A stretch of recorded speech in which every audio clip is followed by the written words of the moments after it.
Welcome back, everybody. We're so happy to have you all online with us for PRIMER's 2021 Virtual IACUC Conference. We are very much looking forward to our next panel this morning, Racism and Privilege Within Animal Research Programs. So before we start, I do just have a few housekeeping announcements to go over. So if you are logged in with us this morning, you're on our conference platform. So just a reminder that the online conference platform includes session information, links to all your live streaming and on-demand presentations, our virtual poster gallery and exhibit hall, and after the meeting, the session recordings. Please note that speaker materials are posted at their discretion. If you experience technical difficulties during the session, please review the conference attendee homepage to make sure that your system is set up properly to view this online event. There's a section on technical requirements. You can also chat us in the discussion feed. These plenary sessions are streamed on the conference platform, and then all breakout sessions, networking sessions, and workshops will be streamed in Zoom. So during this panel, you can submit questions to the speakers by clicking on the questions tab. You can also upvote questions. And if you'd like to make comments, share information, or talk with one another, you can do that in the discussion tab. We would like to thank our conference supporters and exhibitors for their support of this online event. Please make sure to visit them in the virtual exhibit hall the next few days. Their booths include information, resources, and some vendors are participating in giveaways and video chat, and that includes our federal agencies. We want to especially thank our event supporters, Attune, Cayuse, Huron Consulting Group, iMedris, and InfoEd. And finally, a reminder that registering for this event implies your agreement with and understanding of our conference participation policy and our copyright policy.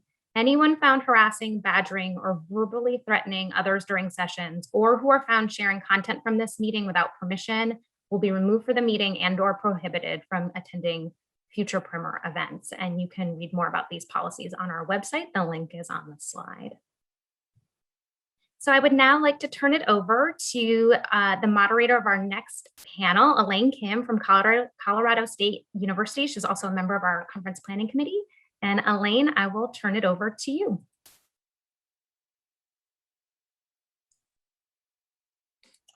Hi, everyone. Thank you for joining us for the panel on racism and privilege within animal research programs. My name is Elaine Kim. I'm the Senior IACUC Coordinator here at Colorado State University, and I'll be your moderator for this panel. During this panel, each speaker will discuss and share their experience on how the intersection of their unique identities touch each other and impact the work they do within their programs.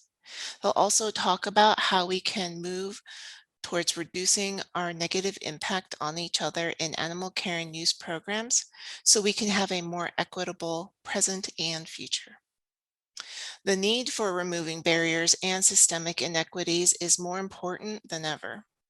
The most obvious example right now is the rate of deaths in the US due to COVID for Black and Brown people.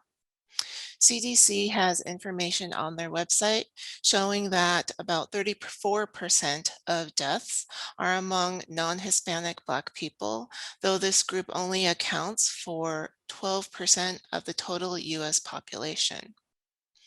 So one way we can help each other and make a difference is within our own animal care and use community and within our organizations where we work, to identify and address inequities within our profession. Each of our speakers today will share their experiences from different perspectives within their animal care and use program.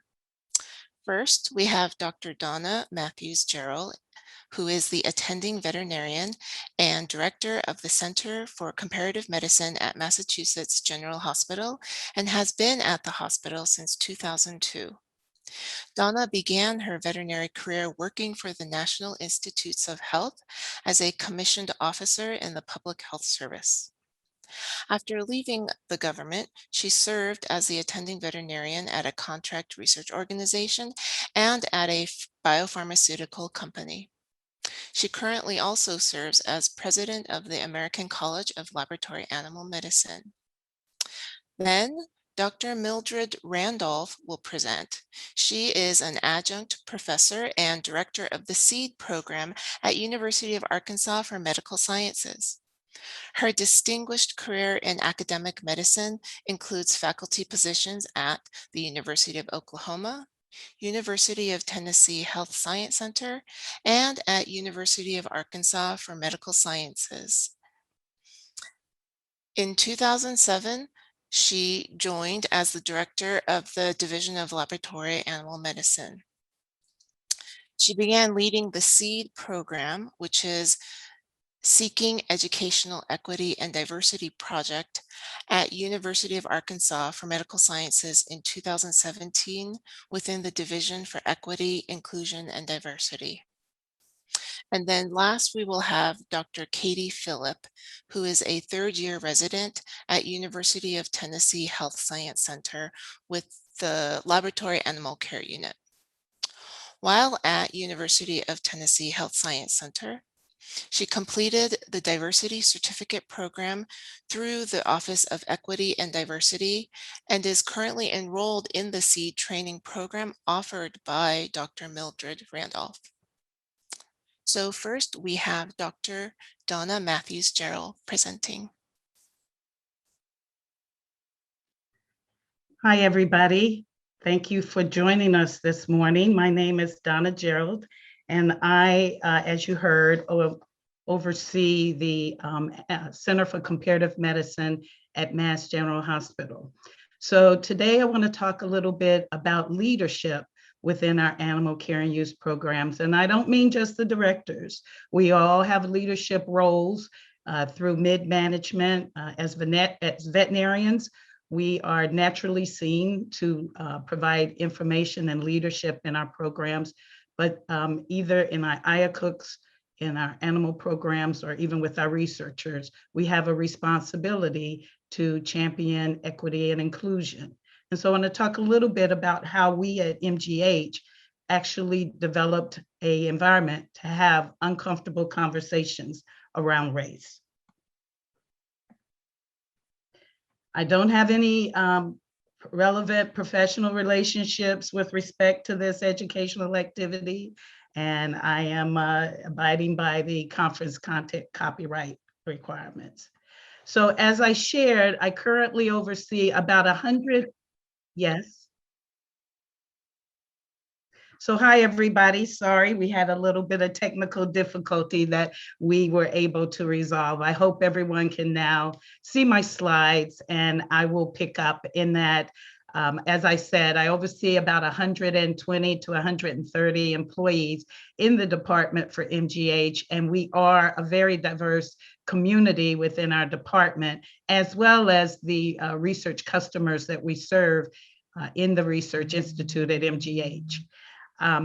This opportunity last June with the murder of George Floyd offered the corporate office within our organization. We are part of several hospitals within the Boston area that make up Mass General Brigham. And our CEO came out with a statement against racism within the hospital and within our community that we serve.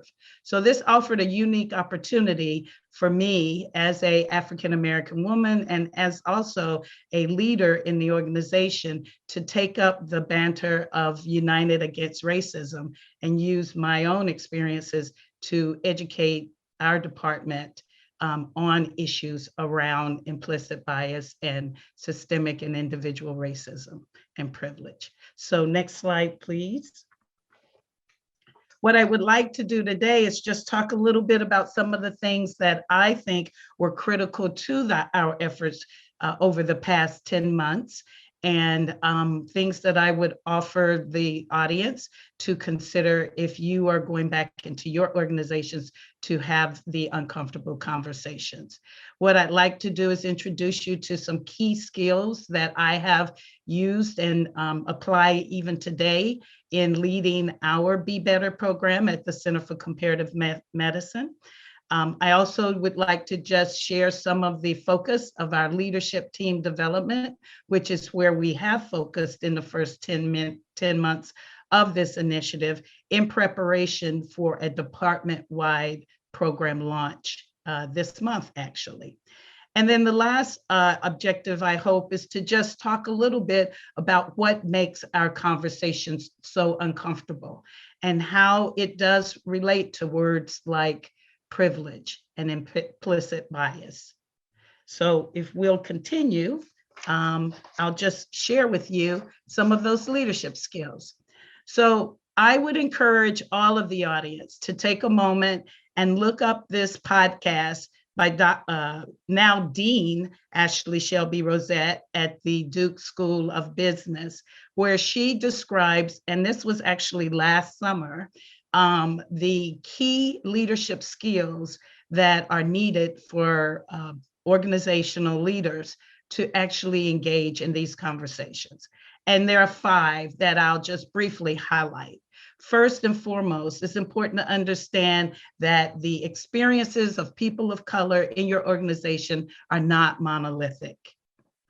And all of the different perspectives have to be appreciated and heard.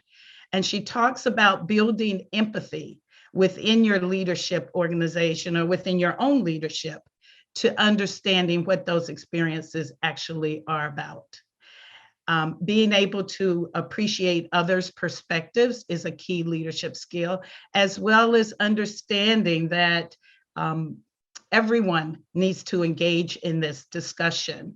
It should not be based on all of your employees or researchers or leaders of color to carry the banter for this conversation, and that it should be a banter that everyone of all races employs, and that will eliminate the disparity in the race talk. We should not rely only on our members of color of our IACUC or our organizations to be leading these conversations. And last and most importantly, which I think over the year, unfortunately, we continue to appreciate, is that the reaction that came in regards to George Floyd last summer was not just about George Floyd's murder, but about a much more endemic issue that needed to be addressed. So next slide, and we'll just briefly go into some of what we did at MGH. So as I shared last summer, our corporate office, as well as the president of Mass General Hospital, put out a statement in June in response to George Floyd's murder that we were going to address the issue of racism within our organization.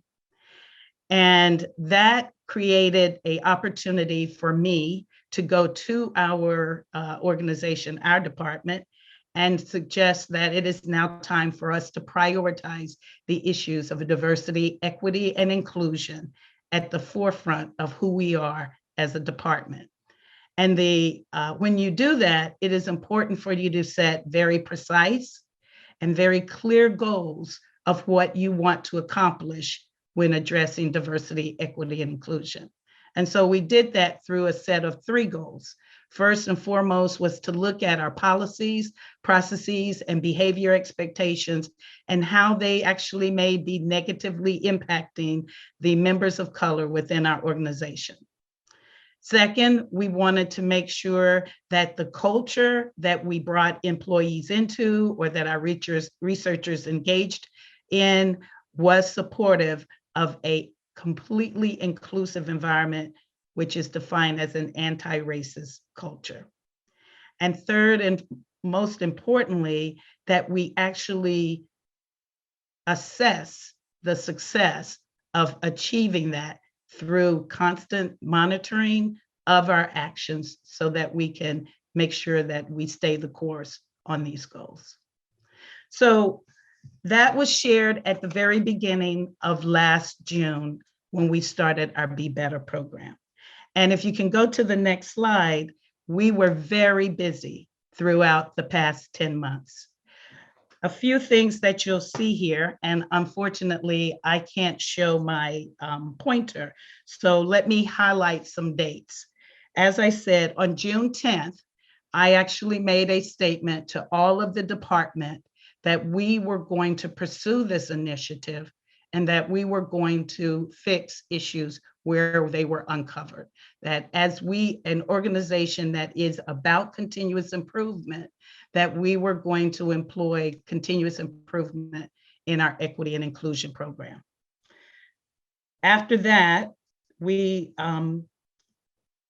I'm looking really quickly at the dates. July 14th, we gave a debrief of our intentions to the hospital to make sure that we were aligned with the rest of the hospital.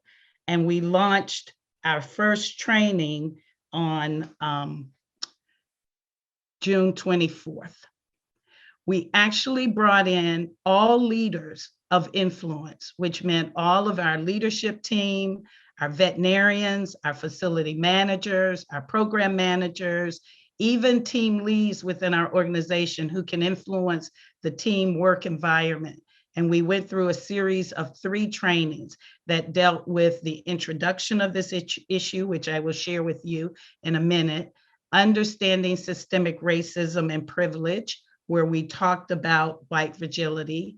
And then we also had an outside consultant come in August on the 20th to conduct an unconscious bias training. At the same time, to make sure that we were hearing the voice of the employees in the organization, we created a task force to help senior leadership team review where we were and advise us on what we needed to do next. And that task force continued to meet monthly throughout the last 10 months. And so, as you can see, we actively invested in this initiative of educating leadership so that when we went to a full launch of the whole department, that everyone was prepared for these difficult conversations. So we'll go on to the next slide. So we talk about the words of privilege, unconscious bias, racism, and we recognize that these are very polarizing words, that the issues can become quite complex, but the realities are, in my own organization, that the frontline staff has a 40% representation of underrepresented minorities or diverse backgrounds, but only a 15% representation in the leadership team. So regardless of how difficult these conversations are, it was really necessary that we conduct these conversations and that we go through being uncomfortable because we had a problem and an opportunity to improve. So this is a great example of what's called a privilege wheel, and it identifies that the further you are from power, and you can see power in the center, the more marginalized and powerless you feel or you are. So this was one of the key concepts of privilege that, if I have an opportunity based on time, I'll come back around and deal with in a little. I'll share one of our training experiences, but I do want to be mindful of time. So if we can keep going, so here are 2 examples, actually. On the left, uncomfortable conversations, are you listening?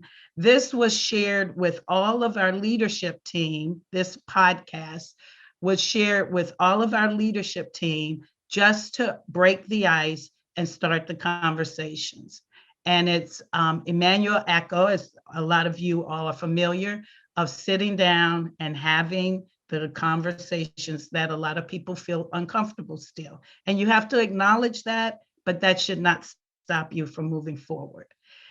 The outcome on the right is through those engagements with the leadership team.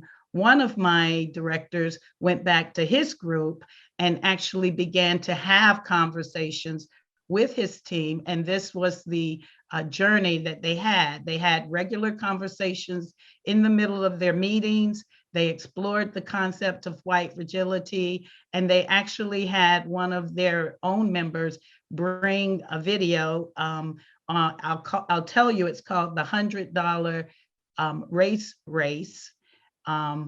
And on privilege, and I would encourage anyone to look at it. You can Google it. And you have this set of slides for you as well. So the idea of privilege was discussed at the team level with the use of training materials that the members brought forward. So again, everyone's engaged in these conversations. So if we can keep going. Next slide. We also acknowledged in our training, and again, these are just slides of examples of activities that we conducted. I'll be happy to talk with anyone in more detail if you want to know. We had probably 3 times a week, we had these conversations at the senior leadership level. And if you multiply that by 52 weeks, you can imagine that we're over 100 conversations a year on race and inequalities and disparities and implicit bias and privilege. Whatever is brought forward is then open for discussion. To do that, there is a lot of literature out there that identifies that if you practice mindfulness in preparation for those conversations, it actually opens up the mind and opens up your participants to being more comfortable, shall we say, in having those conversations. So Ed Maxwell at the top actually has a mindfulness lecture where he talks about mining your biases. And you can Google mindfulness on race, meditation on race, and we actually conduct those in the meetings. Another activity that we did with our task force was what I call the gift that keeps giving. And the idea is that gifts were sent to all the members of the task force. And if you see the slide on the right, in the top corner, there's a gray box with white polka dots. And underneath it is actually a white paper with white polka dots. And the idea was that these were sent to everyone's home because we were virtually, and they were asked to open their gift. And if you had polka dots on your wrapping paper, you were supposed to put it at the camera. And what happened is that, of course, those with the gray box and the white polka dots immediately said, yes, I have polka dots on it. But it took a little while for those who had white paper with white polka dots to actually see it. And the concept was, just because you can't always see it, you should not assume that it doesn't exist. The second activity is that everyone was given a thank you card from me. And I wrote the messages slightly different as an opportunity for random matching. So everybody, 2 people had the same message, and there were about 4 different messages. And whoever matched up, those 2 were then to have a conversation about how difficult it is to have these conversations and what you do to make it easier. And so between the first and second training, they were asked to meet up with the person who had the same thank you note and to actually talk about being part of the Be Better Task Force and the issues that we were facing. And the gift itself is something that I always like to highlight. There is a box of 24 crayons by Crayola called The Colors of the World. And it is a box of skin tones. And there is no black crayon in this box and no white crayon in this box. And the idea was, again, to recognize that when we are talking about race, we're not talking about skin color. Really, we should be talking about all of us being members of the human race, and we all come with diverse backgrounds and experiences. So that was a training experience that we conducted as a part of the education and preparation of our leadership team. So recognizing the time, I will let my next speaker, Dr. Mildred Randolph, take the mic, I guess, and I'll be open for more more questions and conversations at the end of the session. Thank you. Hello, everyone. Can everybody hear me? See my slides? Great. SEED, a model for diversity, equity, and inclusion training at UAMS Health. Ditto everything Dr. Gerald just said. I have no personal or professional financial relationships with respect to this activity. So our learning objectives are, I want to talk to you a little bit about the historical perspective of exclusion in biomedical science and in veterinary medicine. In particular, I want to talk to you about the SEED, which is our model at UAMS's for teaching diversity, equity, and inclusion in the scientific community. And we're just beginning to collect some data, so I'll just share with you briefly what some of the initial trends and impressions have been. So, Auburn University. It was actually established in the mid 1800s, but the College of Veterinary Medicine was started in the late 1800s. Down the road, Tuskegee University was, the College of Veterinary Medicine was actually established in 1945. And in the second class, this picture up here, the first two classes, actually on a personal note, my father, that's my father under the green arrow, was in the second class, and it was established in 1946 and graduated, the second class graduated in 1950. So when we have seen these sort of stark issues of segregation, you know, we look at this and we think, oh my gosh, how could this have ever happened? How did we as a society allow this to happen? It's just water. Actually, veterinary medicine has been very different. While these water fountains are separated by a few feet, Auburn University and Tuskegee University were really just separated by a few miles. And when you think about the redundancy in resources, the redundancy in faculty, talent, and equipment, racism is not only wrong and ignorant, it's also very, very expensive. Unfortunately, veterinary medicine had and held the distinction as the whitest profession until around, well, this article in Huffington actually came out in 2013. Fortunately, the dental hygienist and speech pathologist have overtaken our spot as the whitest profession. But regardless of all of that, the fact that as a woman of color, I am even a veterinarian is very unlikely, and is about as unlikely as this snowball has in making it in a place where we all don't want to go. However, I spent 30 years as a laboratory animal veterinarian. I retired and have started a new career really as a diversity trainer. And I began to go down this diversity training sort of a rabbit hole when I spoke on a panel at an ALAS meeting in 2016. And the title was Through the Looking Glass, Acknowledging the Impact of Privilege and Intersectionality in Laboratory Animal Science. So that really started me to learning about the SEED program. The SEED program was started by Dr. Peggy Mcintosh. She is actually the person that coined the term privilege. SEED training has actually been going on for some 30 years. And SEED stands for Seeking Educational Equity and Diversity. You know, I have found that through all the rules and all the legislation, I mean, we've passed all kinds of civil rights acts, but the bottom line is you cannot legislate some things. There's a connectiveness that we as humans have to establish between each other. So SEED is aptly described as hard work, life work, and most importantly, I think, heart work. We attempt to create an atmosphere where there is no blame and no shame. So the UAMS SEED project is actually a 9-month cohort-based program for faculty, staff.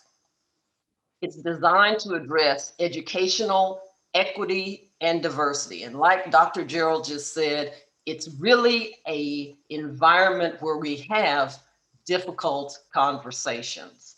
But I found that when you put the time in developing the group dynamics and developing the connectiveness between people, you can become more comfortable with these uncomfortable conversations. One thing about SEED is there are no lectures. It's lateral learning. People learn from each other. We listen to one another's stories. And even though it's a cliche, we really do have more in common than we think. So these are some of the topics, these are some of the topics that we talk about in SEED. Gender equity, sexual misconduct, class, poverty, and privilege. So very briefly, I want to just kind of give you a little peep into one of the exercises. So one of the exercises that we do is called the house you live in. So just in your mind, be sort of going down this road with me. Think about the type of house that you grew up in. Was it a duplex? Was it an apartment? Was it rural? Was it urban? Did your grandparents own a house? Perhaps did one of your parents inherit a house from your grandparents? So this is a movie, actually it's a documentary called The Power of Illusion. And it was on PBS, and it's a documentary that really talks about after World War II, how the federal government came in and provided the ability for all of these World War II veterans to attain affordable housing.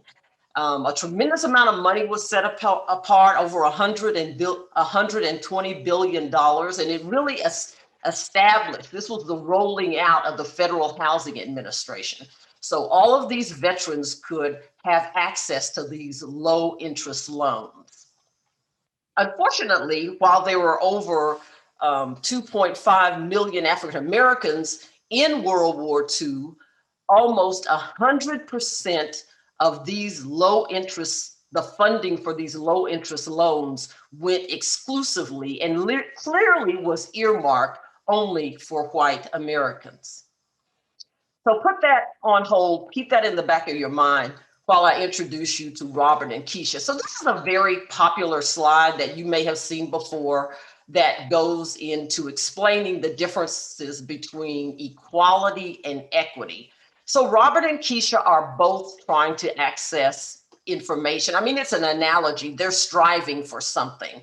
They come into the situation and they are given the same stool. It's equal. It's the same height. Not really considering the fact that when Keisha has the same height stool that Robert does, she's not able to accomplish her goals. Only when she's given a higher stool can she accomplish her goals. So that is a great example between equality and equity. So back to the World War II veterans. So perhaps, this isn't everybody's story, but perhaps Robert's grandparents were fortunate enough to get one of those low interest loans. And perhaps Robert's parents inherited the house that his grandparents purchased. And maybe they used the equity in that house to send Robert to school. Keisha's grandparents, who also served in World War II, were forced to go to public housing. And her parents were in public housing. And when Keisha got ready to go to college, she did not have access to that equity. So this is clearly not everyone's story, but it does make one think. And in SEED, this is what we encourage you to do.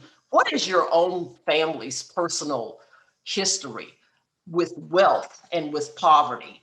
It causes people, we encourage them to sit back and really look at their own personal journey, because those veterans that got that low income housing, that was the beginning of suburbia. And on the reverse end, a cycle of poverty was established for another population of people. This is one of the summary statements from one of the seed participants. I am increasingly becoming aware of how I can be an ally, and that's our goal at UAMS. In the past, I've rarely attended diversity events or cultural celebrations because of feeling like an outsider. That's really interesting, feeling like an outsider. And if you all are like we are at UAMS, we have these diversity events, and it's so often you're preaching to the choir. The people that are really some of the people that are instrumental in mounting and assembling systemic racism don't attend because they feel like an outsider. So these are the things that the SEED program, we try to point out to them, that this is nothing that people of color can solve. So we're just beginning to collect some metrics on how our SEED program is impacting individuals. And this was a little bit interesting. That's why I wanted to share this particular slide. So on the low end, the 1 implies disagreement, and toward the high end 5, it's that you strongly agree. So one of the questions we asked some of the SEED participants, people with a common cultural background all think alike. Well, this is a very stereotypical question, so we would hope that it would trend downward. And actually, among white participants, which is this bar here, that is exactly what happened. They disagreed. Of course, people don't all think alike. But among African Americans here, before the SEED program, they were sort of neutral, but after the SEED program, the response actually went up, which was sort of surprising to us. Another question that had a sort of unusual response is, the question was, I usually speak up when I overhear coworkers making racial slurs or insults. So among white participants, yeah, they speak up. After the SEED training, hey, they got some skills, they speak up anymore. Not so among our African American participants. Here, they spoke up, but the SEED training didn't significantly impact that they were going to speak up more. So these are 2 of our SEED classes, and I asked the question, who is missing and what's missing? And really just to keep it, as the kids say, keep it 100 and 100% real, what's missing from a lot of these programs, and I would be willing to bet that we are not unique, it's white males. Let's face it, people, white males run the leadership at most of our health science centers. And largely from these programs, they are missing. I am really proud, and I shared with our dean that I was going to have his picture on this slide because he's a courageous leader. He's been through our SEED program. He made our SEED program one of the ways that you could get merits toward increasing your citizenship status within our institution. And that's the type of courageous leadership that it's going to take if we're going to attack some of the challenges around diversity, equity, and inclusion. All right, this was a recent article just came out in March last month, in case we think things have changed, and this was in the New England Journal of Medicine. They found that the majority of US physicians have implicit bias favoring white Americans over Black Americans, and a substantial number of medical students and trainees hold false beliefs about racial differences. So this is an ongoing problem. These 2 people couldn't be more different. I don't know if you guys recognize Daniel Kaluuya. He's an actor. He starred in several movies. And this is Dr. Peggy Mcintosh. And what I thought was unique about this, a young African-American male, a senior citizen, white female, but they really have the same approach. I read an article where Daniel Kaluuya said, why do they keep asking me about that racism question? I didn't start it and I can't solve it. And that's actually what Dr. Mcintosh's position is. Why do we keep asking African Americans, what are we going to do about the race problem? If we could solve the race problem, I can assure you we would have done it. It's definitely going to take a group effort. Thank you.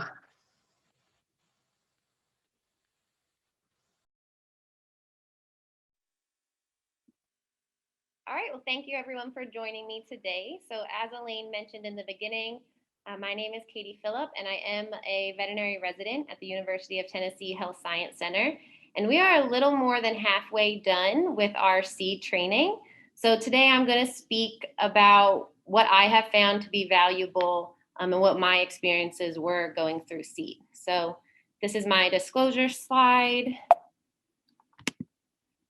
my copyright. All right, and this is pictures of me from about 15 or 20 years ago. And at this time of my life, it would have been an understatement to say that I was obsessed with basketball.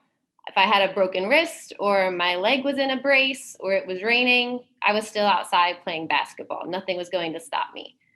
But at this time of my life, I also had a second love, which was track and field. And as I entered into high school, I realized that I was faced with a dilemma. Should I play basketball during the winter months for my school, or should I run track for my school during the winter to stay in shape for the outdoor season? And I remember speaking about this dilemma with someone very close to me, and they told me, well, you should stick to running track. You're a short white girl. And I thought, okay, well, first off, I'm average height. I'm 5'7", and if Allen Iverson can do it, I can certainly do it. But I was very confused about why they thought that me being white or female somehow made me not a good basketball player. And as you do, if you do a Google search like I did, I searched for basketball players, and I see pictures that are all of men and predominantly Black men. And I didn't type in male basketball players or professional basketball players. I just typed in basketball players.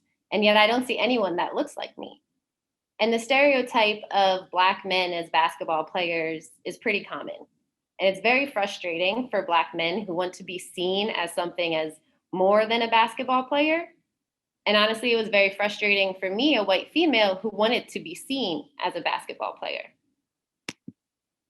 Let's fast forward a few years to when I was in veterinary school, the beautiful island of Grenada. And one day I was hiking with a kind of mixed group. There was some people from Grenada, there were some medical students, some veterinary students, some local, some from foreign. And I remember a Grenadian woman said to me that she could tell my friends and I were all veterinary students. And I kind of pressed her, well, how can you tell? Why don't you think we're medical students? And her answer was pretty vague, but something along the lines of, well, I can tell you look like veterinary students. And I should point out, we were not petting the donkey at this point, because that probably would have given us away. There were no animals involved on this part of our hike.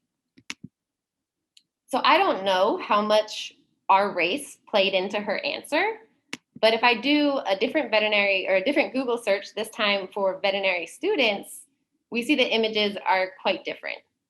Predominantly female this time and predominantly white. I see a lot more faces that look like me represented as a veterinary student than I did represented as a basketball player. And as I reflect on how annoyed I was to not be seen as a basketball player, I have to imagine it would be just as frustrating for people who want to be seen as a veterinarian or a veterinary student, but don't see their faces represented.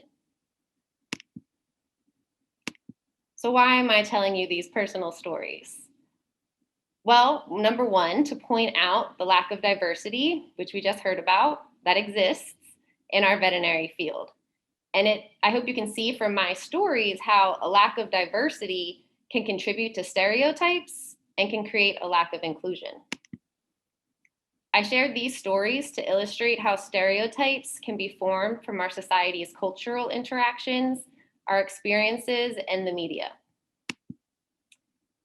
And I shared these stories to give you an idea of what we do in seed training.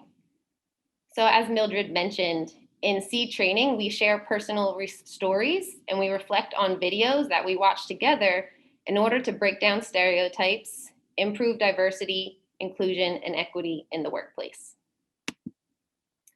So to have inclusion in the workplace means that individuals will feel a sense of belonging, they'll feel respected and empowered. I'm going to show you this video because I think it does a better job than I could at summarizing the different ways in which bias can affect each of us differently in the workplace. And it shows that it takes all of us working together to create an inclusive environment. It's a short video, only a few minutes.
So one thing you might have noticed in that video is that something that can prevent us from achieving inclusion in the workplace is using stereotypes.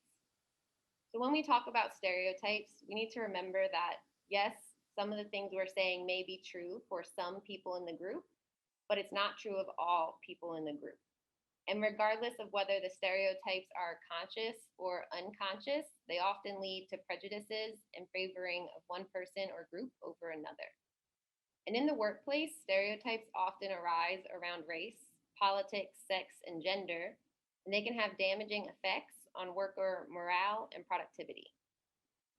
So to avoid stereotypes in the workplace, it is recommended to get to know your coworkers, find out what you have in common, develop empathy, and educate yourself about different cultures and groups.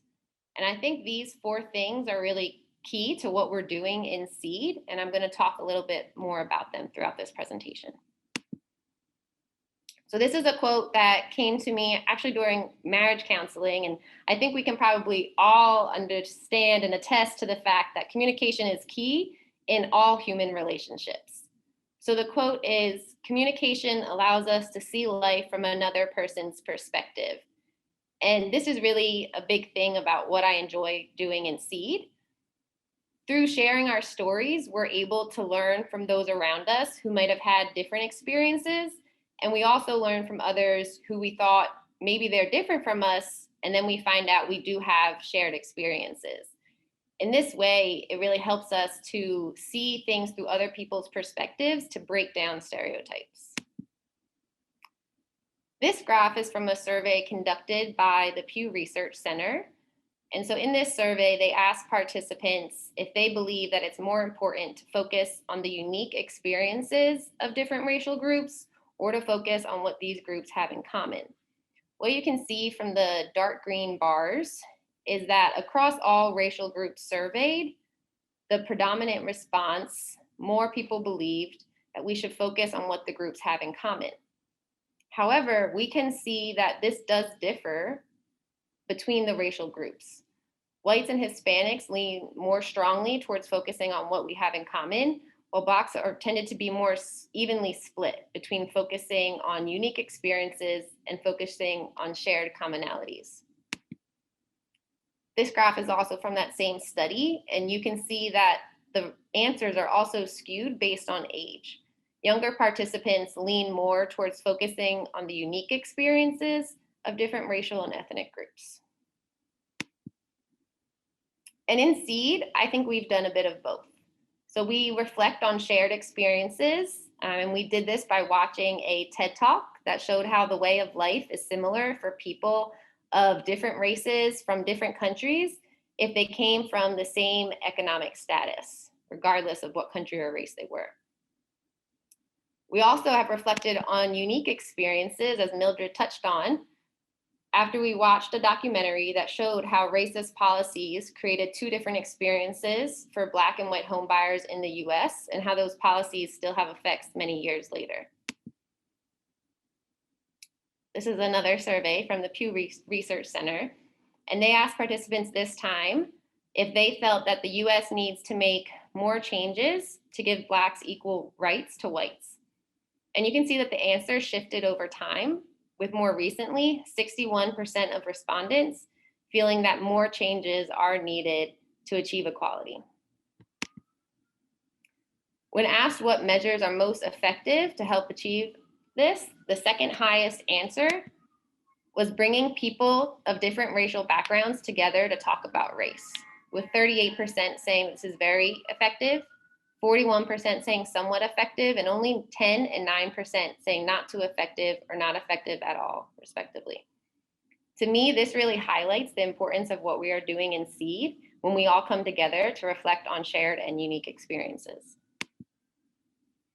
And as we kind of touched on today, talking about race can be difficult, especially if we're talking about it with people from different racial groups. We may be afraid that we'll say the wrong thing, or we'll use outdated terminology, or we may just feel like whomever we're speaking to won't be able to understand our perspective. But being able to have these open and vulnerable communications with others, number one, will increase awareness, which in turn increases empathy and ultimately leads to changes in actions and behavior. And as Mildred mentioned, SEED creates a safe space for people to start these difficult discussions that we otherwise may not be as likely to start on our own. So as I just said, having open discussion increases awareness, which leads to increased empathy. And if you remember back from my earlier slide and from what Donna mentioned earlier, having empathy in the workplace is key, and it's helpful to combating stereotypes. So empathy has been positively correlated with job performance. If managers can show empathy for their staff, they can better understand what's at the core cause of poor performance, and then they'll be able to develop the best solutions for moving forward. Having empathy in the workplace also creates a culture of respect and allows coworkers to form closer relationships and ultimately leads to job satisfaction. So I hope you're realizing that communication is very powerful. Communication helps us overcome barriers of racial inequalities, break down stereotypes, and create an inclusive workforce. And nowadays, social media has become the predominant form of communication. And in some ways, this is beneficial because it allows us to communicate with people all over the world. We can very quickly see a video or read a post or a story written by someone in a different country. And this can actually help us to learn from other cultures and break down stereotypes. But we can just as easily gain access to the wrong websites that spread false information and hateful messages. And by social media filtering what we see, we can also limit our interactions with people who have different perspectives. So I don't know if any of you have seen this documentary on Netflix, but I watched it recently and I found it very interesting. It talks about how computer programs will actually selectively filter what we see based on our previous online activity, based on where we live. And a great example of this was when I was doing those Google image searches. The first time I searched for pictures of veterinarians, there was even less diversity than the little bit that there was in the picture I showed you. And then once I started searching about reading articles on diversity and racism in the veterinary field, and I did a second Google search, well, now there's a little bit more diversity in the pictures that I came across. But we can also ourselves filter what we see. So if someone posts something that you don't agree with, you can just block them out of your life with the click of a button and never hear from their perspective again. Now, maybe some of you are more confrontational and you might choose to comment back. And while maybe that can get somewhere by sharing your perspective, if communication is all done through a screen, it actually limits our ability to see the other person as a human. Body language accounts for 90% of communication, and that is lost when we're typing behind a computer screen. And when we don't fully see people as human and we can't fully understand them, we can't fully form empathy. But when people do have face-to-face interactions and really are forced to communicate and learn from people of different cultures, it can be life-changing. Frank Meehank and Christian Piccanilli are just two of many similar stories. These are both former neo-Nazi skinheads whose lives were changed after they were exposed to people from various races and ethnicities and got to really know and understand these people. Through these interactions, they deconstructed stereotypes and learned empathy, and now they preach love over hate and work to combat white supremacy groups. Europe Talks is another great example of how powerful communication is. So this program has been talked about as the Tinder for politics, and they brought together over 17,000 people from 33 different countries to discuss politics. And the people were paired based on how close they lived together and how different their political beliefs were. So they paired a teacher with his student and a daughter with her father-in-law, and now they had to discuss their different political beliefs. So you can imagine this could be a recipe for disaster, but the results were actually overwhelmingly positive. 60% of people agreed that they actually shared the same perspectives, and 90% said that they enjoyed the discussion. Out of the 10% that didn't enjoy the discussion, 8% only didn't enjoy it because their partner didn't show up. This is our animal care program, and we have a lot of diversity. We have people from different countries of origin, different religions, different generations, different socioeconomic statuses. We have people of different sexes, different sexual orientations, different native languages, and different races. And in order for us to create an inclusive work environment, we need to create empathy and break down stereotypes. And coming together in the safe space of SEED allows us to create this environment that will benefit all of us equitably in the future. So I hope you guys have enjoyed these talks, and I think we are ready now to take questions.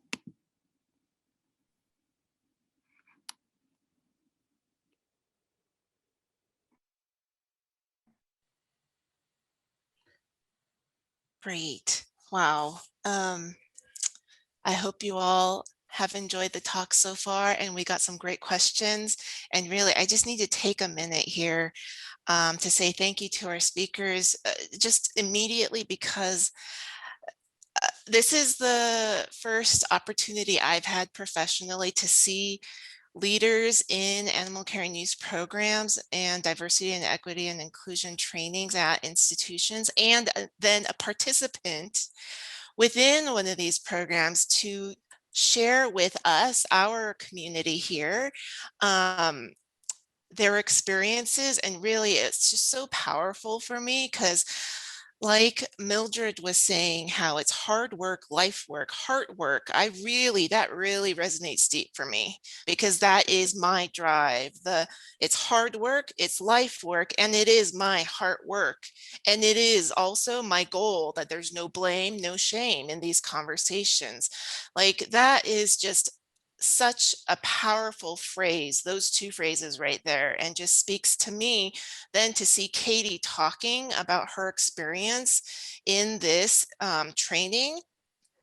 It's just really, really amazing. I've got so many things going on in my brain, and you guys have so many great questions. So I did want to mention one brief thing, that this panel and what we're talking about does focus on race and privilege, but the speakers also touched upon some of the other marginalized groups, such as gender identity, LGBTQ+ community, disabled people, ageism. So we're not excluding those. We are just focusing on this just kind of as an entry point, knowing that there's a multitude of opportunities and issues here, okay? Because I know that that has come up previously, and I did just want to put that out there, because that is something that is close to my heart as well, and something that I think about often as well in professional and personal settings. So knowing that we have some great questions, I do want to jump into the first one right away. The first one says, can we talk about how our specialty certification programs may contribute to a barrier to entry into the profession? And I take this to mean the IACUC administrators, like the Certified Professional IACUC Administrator exam, the CPIA. So how this can contribute to a barrier to entry in the profession, which can perpetuate existing race disparities in the field, and what can we do to counteract that effect? I'm just gonna put it out there, and whoever wants to go first, please feel free. So can I just speak a little bit about that? Because in our work, in looking at the current state of the department, we have criteria for a career ladder. And so we have certifications of ALAS certification, for example, as a part of the career ladder. And you start to appreciate that when you do a deep dive and you go in and you have these conversations in a safe or brave environment, it's important that people feel that you're seeking their input and not judging them in any way. That was a reason, or it appears that is a reason why we are not seeing some of the career progression among our staff of color. So we have to go back and ask ourselves, what was our intent for asking for that certification? And are there parallel paths? So you don't want to take away anything, you want to expand and offer multiple opportunities. Mildred did such a great job of talking about the difference between equality and equity gives everybody what they need to be successful. So when we looked at that, we are now asking ourselves those questions, right? And what else could someone demonstrate the knowledge if they in a different way than a test?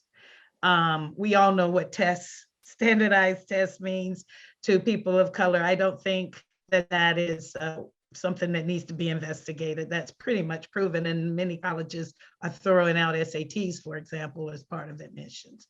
I will also add that when it comes to the veterinary specialty of laboratory animal medicine, in that I am the president of the College of Lab Animal Medicine right now, that we are actively looking at the question of what is happening within veterinary medicine at large, as well as within our sector of veterinary medicine, both board certified and non-board certified, and how we can maximize the experience and diversity of thought and expertise in that group. So there are a lot of efforts now to expand and open up our sector of veterinary medicine, because we have a lot of empty positions that need to be filled with a lot of great people who care about animals. So, you know, we're trying to achieve the ideal state. So I would say that there is a lot of effort right now, and I'm excited by it, to actually try to expand and diversify veterinary medicine. Mildred or Katie, did you want to respond at all, or did you have anything to add? I think Donna did, you know, a great job. The only thing I would just say in lab animal medicine in general, I think, and I totally, Donna hit the nail on the head when we may need to ask ourselves the question, is there a parallel or a different road you can get down?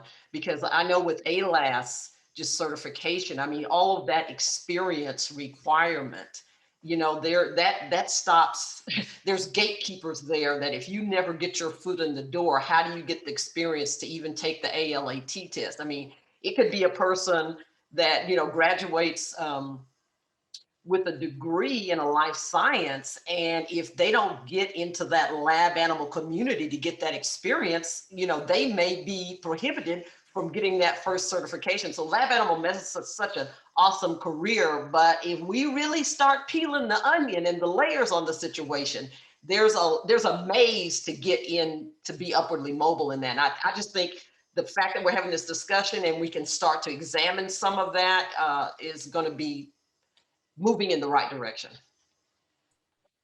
Yeah, if I could just add, as an IACUC administrator and having seen the struggles that some of our colleagues have had in taking the CPIA exam, it is a standardized exam. You know, I personally have testing anxiety. I had to deal with a lot of other things.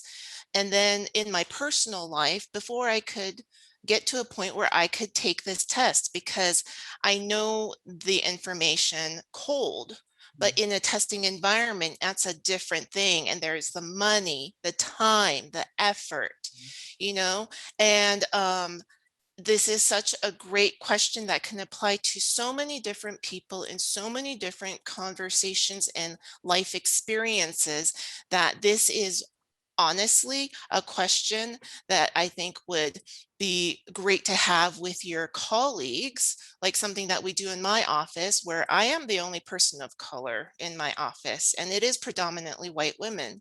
And so what happens, we have a conversation like this, and it bleeds into how it impacts our day-to-day work. And it just shows you those intersections, how our identities, remember that wheel of privilege that Donna showed, that was a graphic that someone on Instagram called Sylvia Duckworth. Well, she is an amazing graphic designer artist. I'm not sure how she labels herself, but to me, she puts together these visual representations of all of this rich content by subject matter experts. And that wheel of privilege is an example. And what that shows me is that if you put that in front of everyone and have a conversation like this, you will then say, being a woman of color, being someone who's in a lower socioeconomic class, you know, all of these intersections, how you're connected and also how you're different. You have shared and different experiences. It's just so rich, and you get to know each other better, and you get to do you learn how to do your job better too. And so I do want to keep it in that professional framework too. Now we want to move on to a very popular question right now, asking about how can one participate in the SEED program? Mildred? So I actually, when I was in preparation for that initial panel discussion, when I was learning about SEED, they have a summer training program. And it's designed very uniquely. It's a 60-hour, so it's a 1-week intensive training session. And they have about 3 or 4 sessions in the summer where you can become a SEED facilitator. So it's a little pricey. So the fact that I was, as a laboratory animal veterinarian, able to talk the university into sending me to this training is still something in Arkansas that I still don't believe happened, but it did. And when the institution sends you to the training, they also have to sign up to give you the resources when you come back to establish this SEED group. So the goal is to grow a SEED community. So I went to the initial training. 2 years later, was able to send someone else in our office. And then, and this is really what helped us get some traction, to get funding, yearly funding, and get a budget for it in our division of diversity, equity, and inclusion. So it's now become, a big, not a big, but at least a piece of the pie. So you want to, get a faculty member to go to the initial, there's an application process, and you can Google it, National SEED New Leaders Training. They take applications, you go, you get the 60-hour of training, and then the university has to support you in having this cohort. And we met throughout the academic year. So once a month, and then, you hope to just keep sending more and more people. Most of the SEED groups are clustered on the East Coast and the West Coast. Not very many in the South, and not very many in kind of middle America. Could I just Donna. add to that? And I just so you know, Mildred, I'm thinking there's a few people in my department need to go to that training this summer. But if you don't have money, or you're not in a position to make those kind of decisions, I'll just drop just an example. My teams huddle, and different teams huddle once a week. And we have many of them, most of them, and my senior leadership for sure, at the end of every huddle saves 10 minutes to have a conversation that's related to our Be Better program. Every meeting, we end with a Be Better reflection. So what the intent of that was to get people comfortable on a frequent basis to talk about this the same way we talk about staffing, the same way we talk about recruitment, the same way we talk about having supplies and researchers, that it is part of the culture of continuous improvement that we focus on. And many times it may be that people are not ready to present, and that's okay. It is not required, but we will have a conversation about what we can do around being better as just part of everyday conversation. And you might start out with 1 or 2 or 3 people and get comfortable. I will tell you, there is a muscle memory to that experience, and maybe Katie can speak to that as well, but it does get easier. It takes a while, but it does get easier the more you do it. Katie, did you want to add to that before I jump in? Just wanted to check. Yeah, so we've also had other meetings before we did the SEED training with our group, and I think that kind of led us into feeling more comfortable in the SEED training. But it definitely, as you continue through it, you get more and more comfortable. You start to, as we said, kind of realize, okay, I can feel comfortable sharing with this person because I now know them a little bit better, and I know they won't judge me. And so, I think it's definitely helpful to just get going, and it gets easier as you go. Yeah, the momentum kind of starts to build, right? And what Donna said, personally, so I lead just a small group. It's me and 2 team members, but I am the leader. And so I do take that responsibility very seriously. And that idea of 10 minutes at the end of each meeting, I think what that reminds me of is that then my boss took the responsibility and said, at staff meetings, we are going to actually shift our focus because we all do such a good job communicating with each other. We do that for our job. And now let's come together to feed each other professionally and also in this way that is intersectional, that crosses off all of these different things that we have to navigate working in a pandemic remotely from home. Like right now, I'm in the office, but I'm the only one here. Everyone else is working at home. And so to kind of feed each other professionally and also kind of in this deeper heart work way, and putting forth this no blame, no shame atmosphere, my boss did what Donna said. We are dedicating time and asking people to lead discussions if you are comfortable and the muscle memory is starting to build, you know?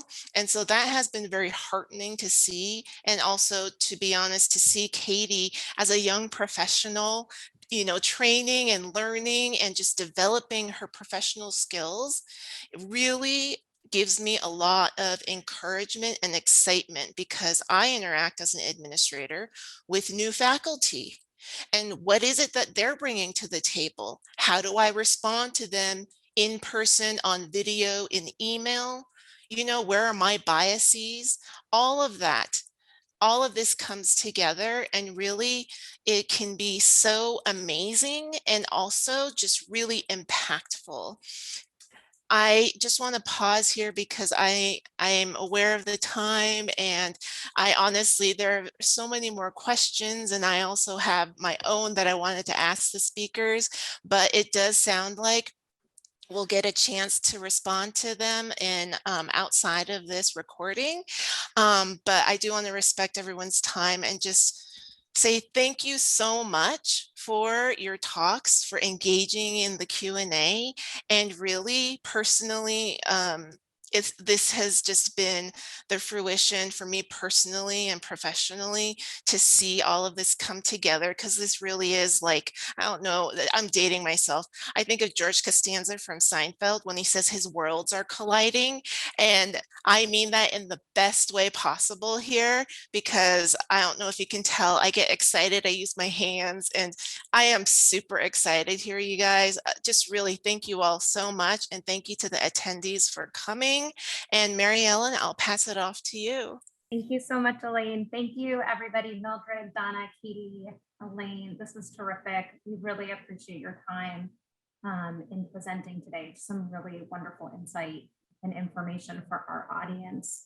So I do want to just note there's a couple more presentations on the program covering some of the topics brought up today. So tomorrow we have a breakout session B1 on developing safe spaces, including online environments that allow for continuous improvements of animal care and use programs. That's at tomorrow at 1:30 p.m. Eastern time.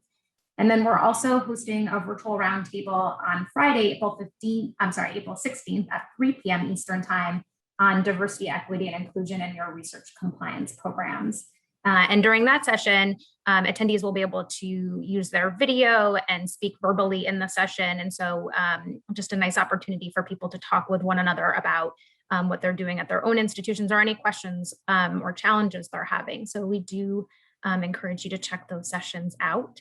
As a reminder, you will get an evaluation at the end of the week about the conference in general. That's where you'll also be able to access your certificate of attendance. And this talk was recorded. So if you'd like to come back and watch it at a later time, you'll be able to do that on the platform. Other than that, we look forward to spending the rest of the day with you. We have breakout sessions coming up at 1:30 p.m. Eastern time. Right now, there's a sponsored talk happening at 12:45 p.m. Eastern time. So it just started if you want to hop over. And then we conclude our day with networking sessions and a workshop. So again, thank you to everybody for your time, and this was just amazing. So thank you. Have a great rest of the day, everybody.